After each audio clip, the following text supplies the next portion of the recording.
नमस्कार मित्रों, मैं विशाल सिंह बीकॉम लर्निंग में आपका स्वागत करते हैं। आज पब्लिक फाइनेंस में एक महत्वपूर्ण chapter public expenditure meaning, object and classification, क्योंकि चैप्टर लार्ज हो जाने के नाते इसके प्रिंसिपल को नेक्स्ट वीडियो में बताया जाएगा, जिसमें फिंडले, सिराज और भी अदर्स कई इकोनॉमिक्स के राइटर्स के उसमें दी जाएंगी। फर्स्ट हम बताते हैं पब्लिक एक्सपेंडिचर मीनिंग। आप पब्लिक फाइनेंस में कई बार हमने बताया कि आप पिछले वीडियो में मेरे देख सकते हैं कि आप कोई भी कंपनी, कोई भी गवर्नमेंट अपनी रेवेन्यू एक्सपेंडिचर जो इनकम प्राप्त करती है, रेवेन्यू होती है, वह एक्सपेंडिचर करते समय सोशल वेलफेयर को ध्यान में रख के कार्य किया जाता है। जो भी गवर्नमेंट अथॉरिटीज आपके यहाँ काम करती है, वह अथॉरिटी स्टेट लेवल की हो सकती है, लोकल एरिया हो सकती है, सेंट्रल लेवल पे भी हो सकती है, जिसपे वो एक्सपेंडिचर को maximum social welfare in the work in maximum profit of the poor person and stability of the economic, समानता, इक्वलिटी ऑफ द इकोनॉमिक, समानता बनाए रखने का प्रयास किया जाता है। इंटरनेशनल लेवल पर भी यह जो गरीब राष्ट्र हैं उनको वर्ल्ड बैंक के तहत, इंटरनेशनल मॉनेटरी फंड के तहत भी फैसिलिटीज देके उनको भी डेवलप करने का प्रयास किया जाता है।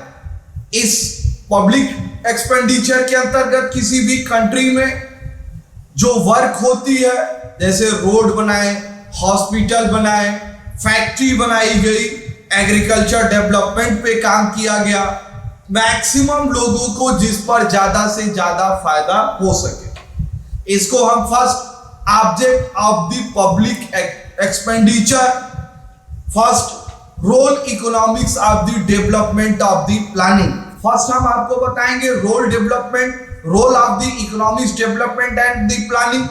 किसी भी कंट्री को अपनी डेवलप्ड करने के लिए इकोनॉमिक्स प्लान बनानी पड़ती है।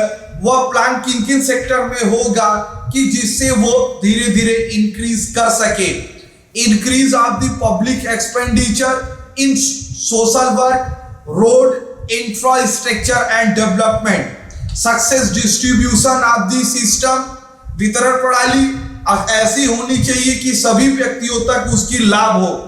Economic commercial corporation, economic development में इकोनॉमिक कमर्शियल कॉरपोरेशन को डेवलप करने के लिए गवर्नमेंट के द्वारा ऐसी संस्थाओं का निर्माण किया जाता है।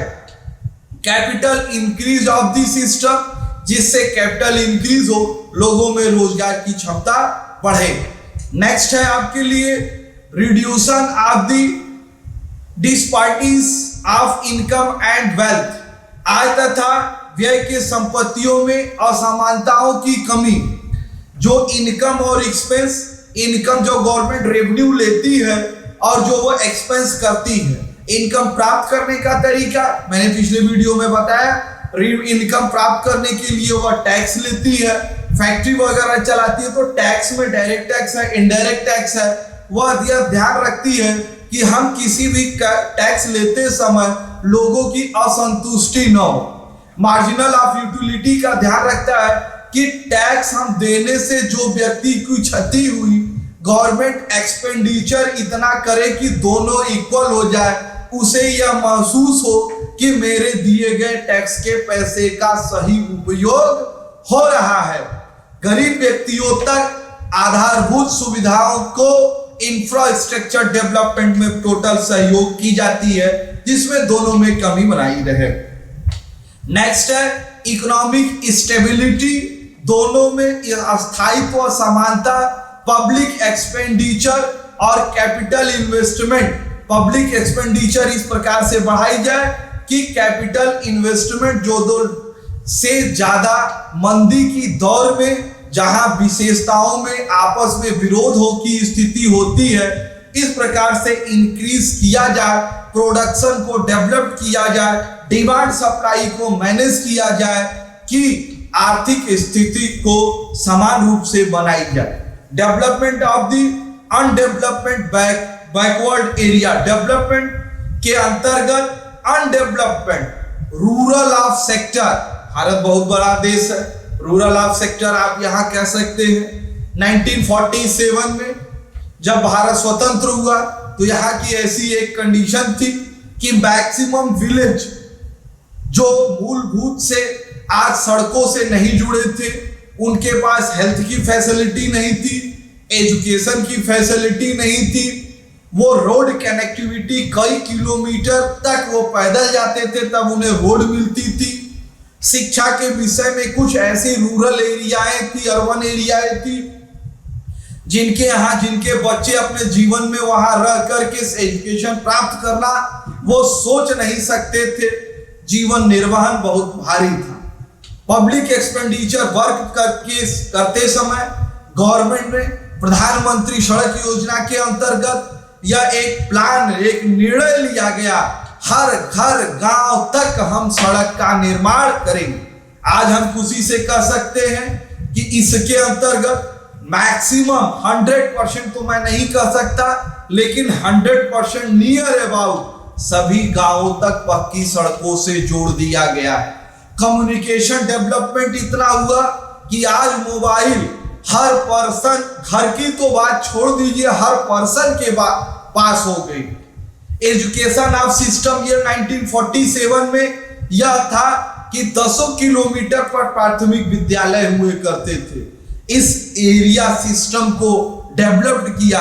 Maximum population of the position, जहां भी 1000 से अधिक जनसंख्या एक साथ रहती है, वहां उनकी फ्री ऑफ एजुकेशन के अंतर्गत प्राथमिक विद्यालय, फर्स्ट एंड एक हॉस्पिटल नियर अबाउट गवर्नमेंट देने का प्रयास की है। तो ये पब्लिक एक्सपेंडिचर के अंतर्गत ही यह प्रक्रिया संभव हो सकती है। Social improvement, public expenditure social improvement का मतलब सामाजिक में जो गरीब व्यक्ति हो उनकी इनकम को सुधारा जाए। उन्हें रहने के मकान ना हो तो इंदिरा आवास योजना के अंतर्गत, प्रधानमंत्री आवास योजना के अंतर्गत उन्हें एक आवास दी जाए। यदि उन्हें खाने की समस्या होगी तो राशनिंग के अंतर्गत कोटे तक वो व्यवस्था। यदि उन्हें कार्य करने पर उचित मजदूरी नहीं मिल रही है तो मनरेगा के अंतर्गत उन्हें 100 दिन का कार्य रोजगार गारंटी योजना प्रस्तुत किया गया। यह पूर्ण रूप से ध्यान दिया गया कि किसी भी को हर समान सुविधाएं प्राप्त हो। नेक्स्ट आपका है classification of the public expenditure. First आपको बताना चाहेंगे classification on the basis of the benefit, क्योंकि लाभ के आधार पर इसको पब्लिक एक्सपेंडिचर को हम डिवाइड करते हैं। फर्स्ट इसके अंतर्गत है आपका जनरल प्रॉफिट। जनरल प्रॉफिट यह एक ऐसी प्रॉफिट बनाई गई जिसमें किसी से भेदभाव नहीं किया गया, सभी व्यक्तियों को समान रूप से इसका फायदा। जैसे सिक्योरिटी संबंधी इंटरनल हो चाहे एक्सटर्नल, इंटरनल पुलिस है, एक्सटर्नल आपकी मिलिट्री है। मेडिकल फैसिलिटी, गवर्नमेंट हॉस्पिटल और ट्रैवलिंग के लिए जैसे रेलवे है, एयरपोर्ट का ऐसे निर्माण किया गया। सोशल बेनिफिट, यह सामाजिक रूप में एक ग्रुप, एक व्यक्ति, एक पूरे समूह को इसके अंतर्गत सहायता प्रदान की गई। स्पेशल बेनिफिट, जैसे special benefit education, higher education in development, technical institute of the development and court of the justice of the system. Next, direct profit in the special class.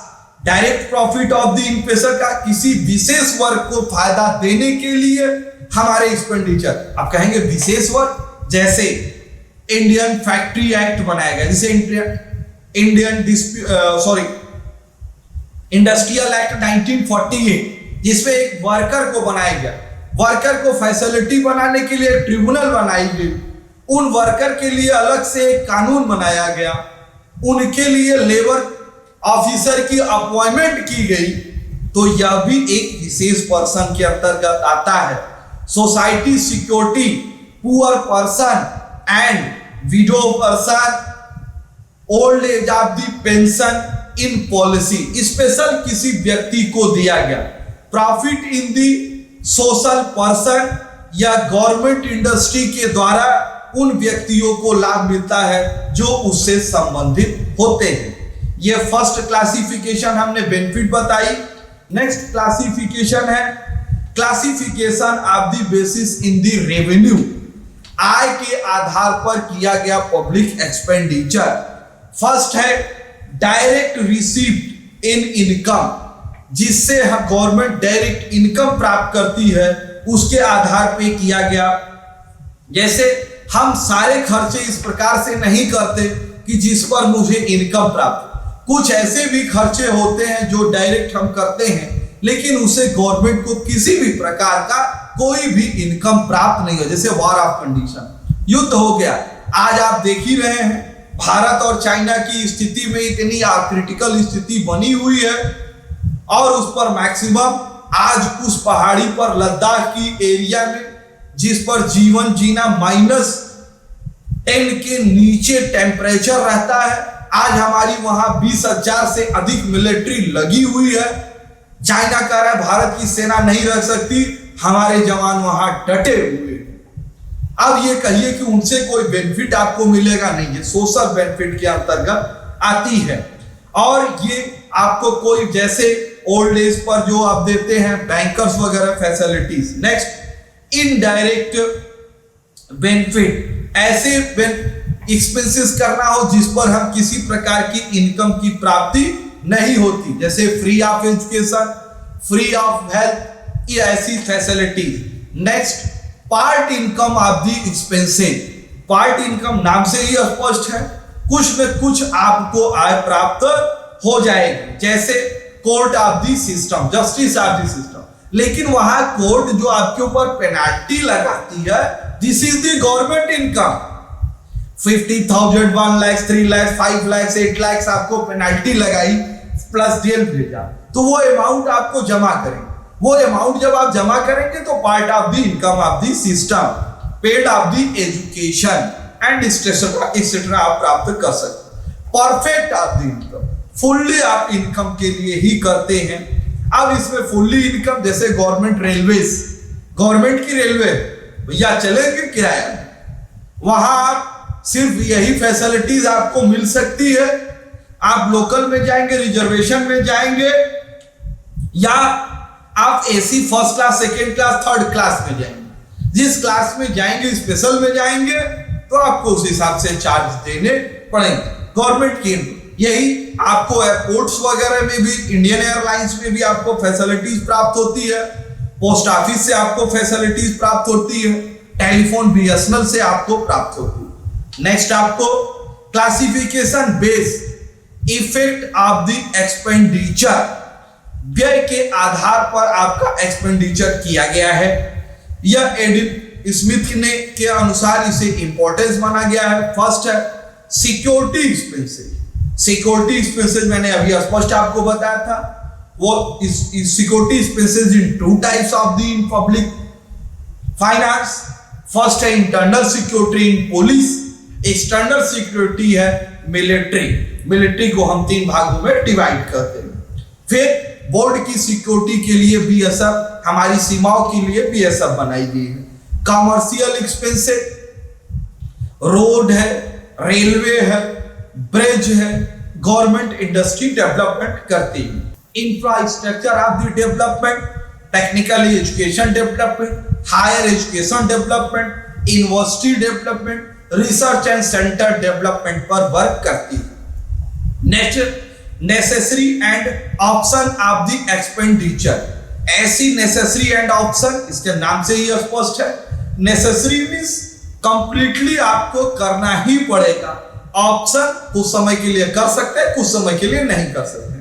First आपको बताना चाहेंगे necessary expenditure for the contract level of the expenditure, security, court, education, health, optional of the expenditure in of the government industry.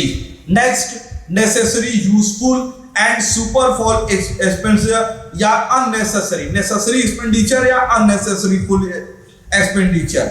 इसके अंतर्गत necessary तो मैंने आपको बता दिया, अननेसेसरी एक्सपेंडिचर, जैसे आप इसके अंतर्गत कोई भी, जैसे फीमेल है वो ऑर्नामेंट पे, गोल्ड पे, सिल्वर पे, पेंटिंग पे या किसी भी ऐसे कार्य करते हैं जिससे किसी भी प्रकार की कोई इनकम प्राप्त नहीं होती।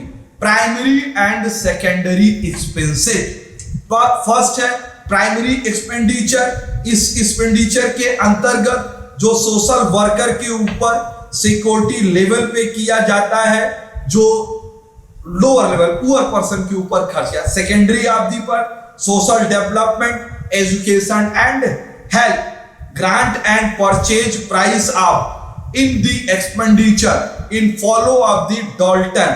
परचेज प्राइस गवर्नमेंट वर्क के बदले में आपको पेमेंट का भुगतान करती है। Grant government section of the system in government institution, जो टैक्स से बढ़ती है वह इनकम उन्हें ग्रांट के रूप में प्रदान की जाती है। Next, transfer and non transfer of the expenditure. Pigou के अनुसार transfer expenditure, public transfer of the expenditure, interest on loan, pension, social security, employ of the salary. Non transfer of the expenditure, direct transfer, इनको non transfer direct कर सकते हैं। Administration, free education, health, post office and service. Revenue and capital expenditure, ये तो एकदम must है आपके लिए। किसी भी कंपनी, किसी भी राष्ट्र को इकोनॉमिक लेवल से डेवलप करने के लिए उसकी इंडस्ट्री डेवलप्ड होनी चाहिए। इसके लिए government direct and indirect capital investment करती है, जिससे हमारे ट्रस्ट में आपको प्रोडक्शन, उत्पादन अधिक से अधिक हो, लोगों को रोजगार प्राप्त हो, इनकम बढ़े, जिससे वो प्राप्त कर सकते हैं, जिससे उस राष्ट्र की अधिक इकोनॉमिक रूप से मजबूत हो सकती है। नेक्स्ट, ये तो आपको पब्लिक फाइनेंस के अंतर्गत एक्सपेंडिचर हम कहां करते हैं, इसका क्लासिफिकेशन है। लेकिन कुछ ऐसे कारण आपके देश में हैं कि causes of the public expenditure, इन कारण से ही पब्लिक व्यय ऑटोमेटिक बढ़ानी पड़ेगी, क्योंकि इनके बिना किए आप संभव नहीं। कुछ टॉपिक है उनको आप जानते हैं, जैसे इंक्रीज ऑफ द पॉपुलेशन, दिन दुगुना रात चौगुना अगर पॉपुलेशन बढ़ रही है तो इंफ्रास्ट्रक्चर पे आपको वर्क करना पड़ेगा। अब ऐसे वर्क के लिए आपको खर्च करने पड़ सकते हैं। Next, increase of the urban area, urban area in development, urban area पर अगर आप डेवलपमेंट करें तो पब्लिक एक्सपेंडिचर बढ़ेगी। Price increase, development countries price increase in social of the system, अगर विकासशील राष्ट्र है तो प्राइस इंक्रीजिंग को हम रोकना संभव नहीं है, वो ऑटोमेटिक बढ़ती रहेगी। Increase in national income and life style, जब व्यक्ति की पर कैपिटा इनकम बढ़ेगी तो उस व्यक्ति की लाइफ स्टाइल चेंज होगी। लाइफ स्टाइल जब चेंज होगी, जब कोई व्यक्ति गरीब होता है तो वो फल नहीं खाता, अमीर होगा तो फल खाएगा। प्रोडक्शन कम है, डिमांड बढ़ेगी तो प्राइस बढ़ेगी, तो प्राइस ऑलरेडी बढ़ना संभव है। Next, price of the national income, price आपको बढ़ाना संभव। Increase country of the security, क्योंकि वॉर ऑफ द सिस्टम आप देख रहे हैं, पाकिस्तान चाइना के साथ, इधर बांग्लादेश के बॉर्डर पे हमेशा स्थितियां सही नहीं रहती, इसलिए वहां एक्सपेंडिचर अधिक करना पड़ता है। सोशल वर्क के ऊपर आप भी गवर्नमेंट हमेशा प्लानिंग करके खर्च करती है, गवर्नमेंट इंडस्ट्री को डेवलपमेंट करती है, इकोनॉमिक्स प्लानिंग। आपको हम ये बहुत बड़े चैप्टर होने के नाते इसके प्रिंसिपल को हम नेक्स्ट वीडियो में आपको पब्लिक फाइनेंस की प्रिंसिपल को बताएंगे। आपने मेरा पूरा वीडियो देखा पब्लिक फाइनेंस, इसके लिए मैं धन्यवाद। आपका यह चैनल वी.कॉम लर्निंग को आप इससे बहुत ही संतुष्ट हैं, क्योंकि कमेंट बॉक्स में देख रहे हैं आप हमेशा गुड लिख के भेजते हैं। आपसे विनम्र अनुरोध है, कमेंट बॉक्स में कुछ कमेंट आप दीजिए कि आपको ये वीडियो कैसा लगा। आपसे विनम्र, आप अपने इस चैनल को लाइक, सब्सक्राइब एंड शेयर करिए कि ज्यादा से ज्यादा लोग कॉमर्स, कंपटीशन या इकोनॉमिक्स से संबंधित जो भी सब्जेक्ट्स के लोग हो इसको देखें और अपनी पढ़ाई को स्ट्रांग बनाएं, आप अपने आप को डेवलप करें। हेल्थ इज वेल्थ, आप अपने स्वास्थ्य को बनाए रखिए। धन्यवाद।